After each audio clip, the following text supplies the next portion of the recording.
everyone. Welcome back to the Football Amigos show. It's your boy Mide with our other two amigos.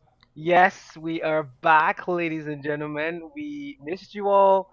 Summer has been fun, but always we had a pulse on everything that's going on in the soccer world, especially not just the FIFA Cup World Cup, but also our fun time, not just from a Christmas perspective, but another fun time during the year in terms of seasons. The transfer window before the season starts this week. Amigos, thank you so much for staying with us. Yes, we're back. We have so many contents to bring you for this next year, for the season 2025-2026.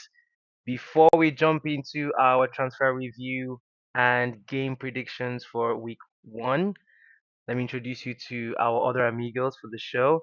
Amigo Ayo, he's our household Arsenal fan. Amigo, say hi to the amigos. How are you, sir?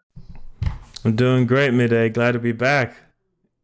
Yes, yes, yes. I am glad to see you all as well too. On a serious note, it's fun having amigos back. We have created that bond not just with three of us, but with you all as well too. So, like, share, and subscribe. Those are the fun things we've done this summer, and looking forward to the new season. Our other residential Liverpool fan, amigo Sam, how are you today? I am doing wonderful. It's good to be back. It was a rough preseason, if I may put it that way, for sure. But so happy to be back with the boys and with the amigos. Yeah, representing Liverpool. Despite the loss, we are back. We are better, and we keep forging forward. That's good. That's good. Yes, Liverpool unfortunately lost to Crystal Palace today in the Community Shield. Usually the game is played a week before the season starts, and it's more of a community game where it kicks off the season, as they say. But of course, you have to have a winner. And Crystal Palace played a very good 2-2 game and went into penalties. And of course, penalties were lost from a Liverpool perspective, and Crystal Palace won the trophy for today. Amigos, like and subscribe. Let us know your thoughts and comments on that game. And as we begin the season starts this Friday. Liverpool play Bournemouth at 2 p.m. in the afternoon. And then, of course, Manchester United Arsenal derby is on Sunday at 10:30 a.m. We are very excited for those games. We will be talking about the predictions later on in the show. But first and foremost, transfer window is still open. We had two transfer windows in one summer because of the FIFA Club World Cup. But this is the second phase of that transfer window, which we are used to, that ends on the last day of August, first day of September at 11 p.m. We're going to start with Arsenal. Ayo, Arsenal have been doing business. They have bought Gyökeres, they've bought Zubimendi. They are in the hunt to find a left winger. Last time I checked, they were looking at Rodrigo. We don't know where that is yet, but we will see. They were also looking at Eze. That's the new rumor I've been hearing from the rumor mill. And of course, I've also heard about Lookman as well. I know you said that in the show a couple of shows back that you thought Aaron Lookman was one of those players that not only won Africa Player of the Year, but suits Arsenal's style of play. Have you heard of anyone else that Arsenal is looking to? Honestly, no. No, like talks in terms of. I know there was comments that they'd already agreed terms, there were agreed terms between Arsenal and Eze's camp, but no official talks with Crystal Palace. And it's getting close to the end of the season. I think Crystal Palace might be reluctant to sell part with Eze because there's not enough time to get a replacement. Yeah, but so far so good. I don't know if we're gonna actually get anybody. I believe that the team that we had last season had a lot of quality in it. What we just needed was to build some resiliency into it, and I think that's what they did. I think Zubimendi changes the way we play. Gyökeres was a surprise to me. I would have thought we were actually more inclined to get Sesko, and initially, which is obviously that's going to lead into your conversation. But I'm still even processing how I feel about Arsenal ending up with Gyökeres and Man United ended up with Sesko because it was just like the entire talk at your time was like Sesko's coming to Arsenal. Sesko's coming to Arsenal, and then you're like, wait a minute, Gyökeres is who we're going. But if you watch the preseason game, he started the last one we played against Athletic Club, and they said he couldn't head goals, and the first thing he did was put away a header. So I'm excited to see where he goes. But even then, the rest of the team, Havertz looks great. Bukayo Saka is back in form and fitness. Gabriel is back, so it's a very robust squad, and I feel it's a squad that for the first time I feel like if something's not working 60 minutes into a game, you can look to the bench and actually have options to change it, which was something that I didn't feel we were able to do the entirety of last season. I mean, I guess we weren't even able to field a strong 11, much less change the game from the bench. And I think this season it feels that way. So that's positive. That's positive. I'll give it a Right. B. Yeah. Mhm. Give it a B. Good rating. Yeah. Good rating. And they even bought Northgard as well too from Brentford, the a very experienced midfielder. So I'm looking forward to seeing the last 3 weeks of transfer window. So that's the time frame we have left till the window is closed shut. I'm looking forward to see what Arsenal does because you getting Gokeres instead of Sesko and then us getting Sesko, that was interesting. I didn't see that coming as well. So it'll be a very interesting Sunday when both of them go head to head and see who comes out of it. It's always going to be a presser in Do terms you of think Sesko will be able to play that game? I don't think he starts. I think he will Okay. probably come in maybe closer to the end because of match fitness. And I mean, he Okay. literally just came in this weekend, so it's gonna take him time to definitely. I don't think they'll throw him in so quickly, but we need that. We need him quickly for sure. If you know what I mean. But yes, amigos, like, share, and subscribe. Let us know your thoughts about Arsenal's new signings and potential signings that will be coming before September 1st. We would like to know your thoughts on which ones you like into for Arsenal, of course, to buy and hopefully meet Arteta's requirements and style of play. We'll turn to Liverpool. They have spent a lot of money, major ladies and gentlemen. They have bought a lot, and for obvious reasons, they won the Premier League last season, and they have a lot of money. They've bought Ekatike. They've I'm trying to remember who else they bought now from the top of my head because it's so much. Amigo Sam, please help us remember. They bought Ekatike. Who else have they bought? So we bought, yes, Liverpool's got a lot of money and it's concerning, and we might still spend money on for sure. Yes. Isak, which is probably going to be, it's going to be a lot of money, a lot of money. But we've gone for Florian Wirtz. We went for That was a lot of Frimpong, money. a lot of money, a lot of money. We went Milos Kirkers. We promoted Trey Ioni back to the full time first team, so that's really good. Some money went into that. We did get a couple of goalkeeper for sure. Um, Yeah, Mama did so Philly. I Mama, remember. yes. So definitely we were busy in this transfer window. It is interesting that we had about 3 or 4 goalkeepers, I believe. But not a lot of money in that aspect. But the big one is Florian Wirtz, Frimpong. I need to learn to say Florian's name correctly. Frimpong and we go Eketike. Yeah, very That's exciting interesting. times. Exciting That's times. interesting. Didn't Kelleher play against you all today? Color, no, Thought he she went to didn't. Crystal Palace. Did he No, go to she Crystal? he did. It went no Crystal Palace. It wasn't Bowman. Hey, where did Hold Kirkers on, go? let me check. I've got Sorry, the. the goalkeeper. So he went to Brentford. Brentford. Okay, Yes, okay. Because went to Flecken went Brentford, to Bayern Leverkusen. Okay, okay, okay. That makes sense. Yeah, I and mean, the Nunes went to Hull. oh, I believe he scored already. oh Yeah, wow. Well, I'm not surprised. He can score goals. He's just the easy goals he should be scoring. He doesn't score them. That's I mean, and if you're gonna be a Liverpool striker, you need to score goals. I still think Isak is gonna happen. Sam, your thoughts? yes, I think it's gonna happen, but I don't like too much noise. on when the transfer is going on. Also when a player is, pushing the current team to get out, I don't like it. We saw that with Trent and some of our players in the past. Coutinho, I don't like it. I also don't want to be the receiver of it. I would appreciate it to have him on board because pretty much everyone except for Man City, the top six has got a strong forward now. They've strengthened their forward. Man United, Arsenal did the same. We also have done a little bit of that. But Isak comes on, makes us better. But I don't like all the behavior. If you listen to Eddie Howe's interview yesterday, you can tell that that behavior is affecting the other players as well.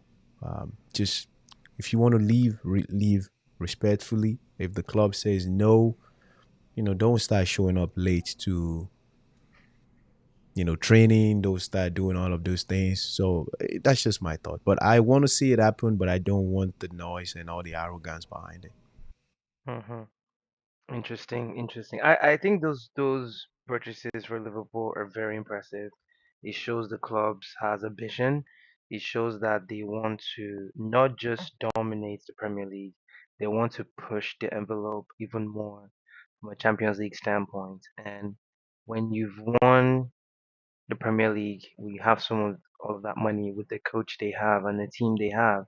I'm not surprised teams players want to go there, and some of the players that are there now have to really start looking over their shoulders because their spots are going to be taken. So very exciting times for Liverpool. I'm definitely 100% jealous. However, great segue to Manchester United. If we can get the other two players that I hope we are going to get, I will be very happy to rate this and, of course, let go of certain players, which we will talk about. I will be very happy to rate this transfer window a solid A. Not an A plus. I won't go too crazy. A solid A. Before I move to United, Sam, what would you rate your current transfer window ratings? Keeping in mind, Isak may come. With or without Isak, I want to say A plus because we have for the unit for the department that we lacked in the past, we've strengthened. For sure, losing Jota doesn't help us at all. RIP to Jota. Losing Diaz doesn't help us at all. The guys that we have now, Ugo Ekitike comes in with a different energy. Not like the two guys that we mentioned. Cody Gakpo is not the same as Jota. Isak it will be a strong. It will be it will be an A plus. Oh, for sure, for sure. Amigos, like, share, and subscribe. Let us know your thoughts about those transfer window purchases from a Liverpool standpoint. They are definitely not walking alone. I can tell you that. To Manchester United, my team, of course, I will always continue to support them. They have done a lot of good business. I am actually very proud of them. It's taken an annoyingly long time, and it still does, but they have actually bought players. They've bought players that come with goals and assists. In Cunha first, buying Mbuemo, the 17-year-old kid from Paraguay, Leon, very good, solid player. Looking forward to seeing what he does at left back as well. Not starting, of course, but future representation with Dogu starting on the left side of the field. And we surprisingly went ahead to get Sesko. I did not see that coming. I was not sure. There was a lot of talk about the striker. You help me, the striker from Aston Villa, Ollie Watkins. There we go. And I heard a lot about him, but apparently United didn't go there. And then all of a sudden, I'm hearing rumors about Donnarumma, and I'm also hearing about Baliba. Really, really? Wow. I mean, we can all hope and dream. I am not sure those two will happen. What might possibly happen is us maybe getting Baliba next season, and then maybe getting another goalkeeper like Lemons from the Belgian league. I think he's from Anderlecht. Maybe getting him, and that will be it. I don't foresee anything else. But if United get Baliba and Donnarumma, maybe even on loan. and they can sell. They've already let Rashford go. Get rid of Sancho. Get rid of Anthony. Get rid of Garnacho. Not because I don't like these players personally, but the way they've handled things has just not been good. The club can be blamed for a couple of other things as well, but just those five just need to go. They're done. If we can let them go, of course, in a peaceful manner, and buy Donnarumma and Baliba, I'm smiling. I'm smiling. However, I can't get carried away because they still have to come into a system that works. And I hope those players that we have now works in that system to the point that we actually get goals and we can actually finish the season well. I would love to hear your thoughts, especially Ayo from you. If United get the players they're rumored to get the last two before the transfer window opens, what do you see can be their future for this season? Uh, I mean, if they get it, the big advantage that they will have is they won't have Europe. I think that Newcastle, especially, I mean, even regardless, I think even if they hold on to Isak, I think they'll struggle.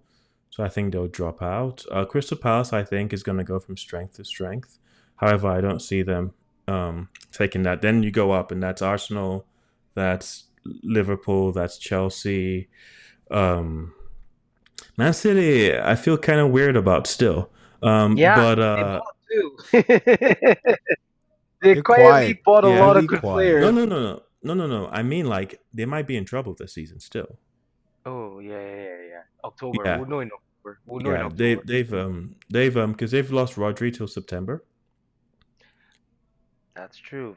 I was talking and about I the haven't.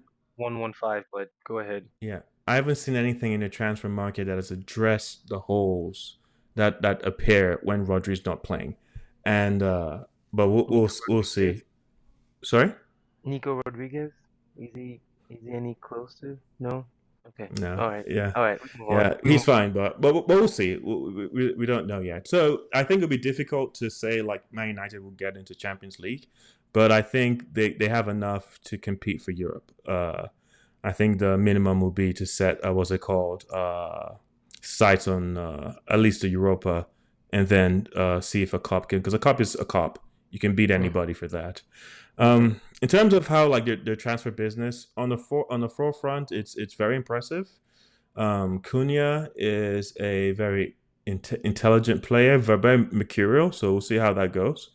Mbuemo is a star, and we don't know if I don't know if he's going to be like an A caliber player. Sesko is the same thing, where it's like uh, this is a player I really wanted at Arsenal, and so everything in my every fiber in my being just feels like he's going to go on to like really really great things, and it's just a shame that he'll do it in Man United colors.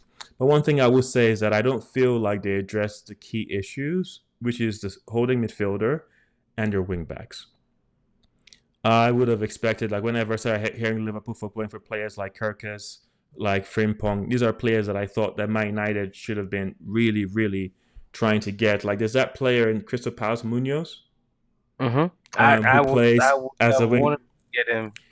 Yeah, because the way they play, the players that approach the final third are often through their wing backs. Like, I don't think Dorgu is ready in terms of like maturity level. He has like a lot of talent, but I don't think he's ready. And I think my idea would that even before Sesko would have been to have found like operators like what's that guy from Inter Milan? You think of him, Dumfries. Dumfries. Mm. Like you find a player like that, where it's the like they operate at the very very highest level because those are the players that will be with those balls in those situations more so than a striker would be. I would say the one thing that they have fixed is they do take a lot of shots from outside the box. They do cutbacks, and you go and find players in Cunha and Mbuemo, and those are the kind of players you want to be receiving those balls for the kind of opportunities. Because Sesko, I think, will we'll see how he does. Because I think the strike playing as a striker with Man United is a very isolated, very thankless job. So I don't know how he'll manage that, but I think Mbuemo and Cunha are very astute additions in just Mm-hmm. knowing where they're taking shots from and where they weren't able to like get the goals. I think Cunha will score. I think Mbuemo will score. So In yeah, so addition we to don't that, know till we see. Yeah. yeah, in Sam, you addition go. to that, I think the Premier League experience that Cunha and Bomo are bringing in is going to be fantastic. Sesko is a fantastic player. Gyökeres is a fantastic player. Ugo Ekitike is a fantastic player as well. But Premier League just has a way to either clamp you or just make you bigger. So I don't expect too much from these guys. Of course, Erling Haaland came in, toward the Premier League and he slowed down eventually. But I think to your point, Ayo, Cunha, Burmo, fantastic addition. I really think Man United attackers now is gonna be something different for sure. No, I totally agree. I totally agree. Those are great, great insights, which leads on to our predictions for the first week one of the Premier League 2025 into 2026. Our first game, of course, Liverpool plays Bournemouth. Sam, we'll start with you. What, based on the transfer window, based on how Liverpool play, based on what we know about Bournemouth, and maybe not so good preseason that they've had, do you think this is just a Liverpool game where they just walk over Bournemouth, or do you think there's going to be a fight? And what will your final scoreline?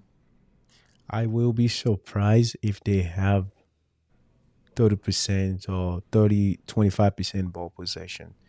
I will also not be surprised. I will be so embarrassed because Liverpool just came off of a loss despite all the big money. You can't have another game at Anfield be played like you're playing against Real Madrid. Or we need Hmm. to start using these players properly. I definitely see this as probably a Mo Salah show, a 2-0, 3-0 ish. Yeah, no, I can definitely see that. I love how the Premier League now inches into Fridays or Mondays. You just always look for a good game to just watch. So I love that. I love that. Speaking of lovable games, there's always that rivalry, right? The Premier League, they are punching straight into it. Manchester United, Arsenal derby, of course. That's gonna happen on Sunday at 10:30 a.m. Ayo, before I give my predictions, based on the transfer window Arsenal has had, how they play, what you've seen about United this preseason versus where they were last season, what are your thoughts? It's always been a challenging game. It's always been a challenging game. Um, I'm gonna back Arsenal. Is Uh, everyone fit for Arsenal, by the way? I mean, it's hard to say, but everyone that should be playing has played, and whenever we fielded, so I guess other than Trossard, everybody played. So I think with Trossard, I think the conversation is that he may be sold soon. Mm-hmm. So that might be more to the reason why he didn't play today, but he looked like he wasn't fit early in the week. So we'll play everybody. Havertz is fit. Gilchrist is fit. I think Havertz will start. I think the only face that we're going to see on the pitch that we didn't see last season will probably be Zubimendi. Everybody Mm-hmm. else will be will probably ease Madueke and Gilchrist in. But I'm fairly confident. The last time we played Man United, it was a much more balanced game, and we had a harder time nullifying them in a way that I would have preferred. But I don't know. I got to back my team. So I'll probably say competitive and Arsenal win 2-0. Yeah. Mm-hmm. Wow. Yeah. Wow. Mhm. 2-0. Okay. It's a That's a big prediction, call right amigos. there at Old Trafford. It's a What are you prediction. gonna say, B Yeah. Day? At Old Trafford, it's gonna be different. It's good. It's at Old Trafford. It's gonna be different. I think we are going to flex our muscles. I honestly feel like there's a sense of, I don't know if it's pride, but somewhat confidence that we have nothing to lose because we're not in Europe. So that pressure is taken off of us. I think everyone is going to be on their top game in training because you only have one game a week to play. Of course, the odd FA Cup is going to come in and League Cup, but for you to only have one game to make a difference. It's a different mentality than having two games that you have to play and you have to rotate. We will rotate, but the competition right now is going to be so strong that players are going to fight on the field to get on that first 11 to be able to play. I hope we make the signings we want to buy. I see that game being a 2-1 where United concede first and then we come back and win the game 2-1 and our season just kicks off. I would love it to be that way because it's only a fun way to start the season where we go down, we're like, oh gosh, here we go. And then second half we just absolutely just ball and the game ends 2-1 and we win the game and everyone's saying, okay, United, it just generates that story. I just love that. I love the little bit I don't do drama personally, but Premier League drama like that, yes, I'm all for it. All for it. So Every day. But it is yes, obvious that both of you got emotions in this game. You telling us what? Let me be the tiebreaker here. Let me be the Let me give my unbiased opinion go because you for two it. just came in. I just started with, of course, our back Arsenal. And Hmm. media is like, yeah, yeah. I'm thinking this is gonna be a tie. Of course, I think Arsenal is gonna take over the show. Why? Arsenal is trusted with the players they have right now, and it's pretty much almost the same guys, except for the addition of Gyökeres, of course. But United's got some newer guys. They played in preseason. No, they don't. They didn't look shabby. But this is Premier League. It's game time. I think the lack of togetherness for a long time can be obvious in a game like in a big game like that. I'm leaning more towards Arsenal winning the game, but I can see United, not wanting to be disappointed, and the game is probably going to be a 2-2. Mm, 2-2. No, great prediction, amigo. Sam, thank you so much. Amigos, like, share, and subscribe. Let us know your thoughts. We are looking forward to this week. There's going to be a lot of chatter. It's going to be a lot of press conferences. There's going to be a lot of newspaper with the rumor mill. It's going to be a fun week. I cannot wait to see my phones buzzing. Amigos, let us know your thoughts about those predictions as well. Ayo keeps smiling because he likes the drama that's about to unfold. That's why we are here because the banter is going to come. We have a lot of banter coming, and it might be on me as it was last season, but hey, I'm here for it. I'm here for it. Ayo, your final thoughts. No, it's let the best man win. It's definitely going to be competitive. We have expectations. We want to predict how signings will hit the ground running. But Liverpool is a clear example of you can't really predict, and just because everything is new and fresh doesn't mean like the people who were there before weren't killers. And I think that also tells a story of like Crystal Palace is still Crystal Palace. You know, Chelsea, that's a scary team, and Arsenal still balls. We'll see. We'll see. Amigos, thank you so much for your time today. We wish you all the best this week. Of course, we have more content coming. A great one to look forward to is our season predictions coming in our next content. Look forward for that. Like, share, and subscribe. Let us know your thoughts about the coming season. Are you excited? Do you want what types of players do you want for your other teams? Doesn't have to be Manchester United, Arsenal, or Liverpool. Let us know your teams and who you love to buy. Thank you so much for your time. We'll see you in the next content. Stay safe, guys.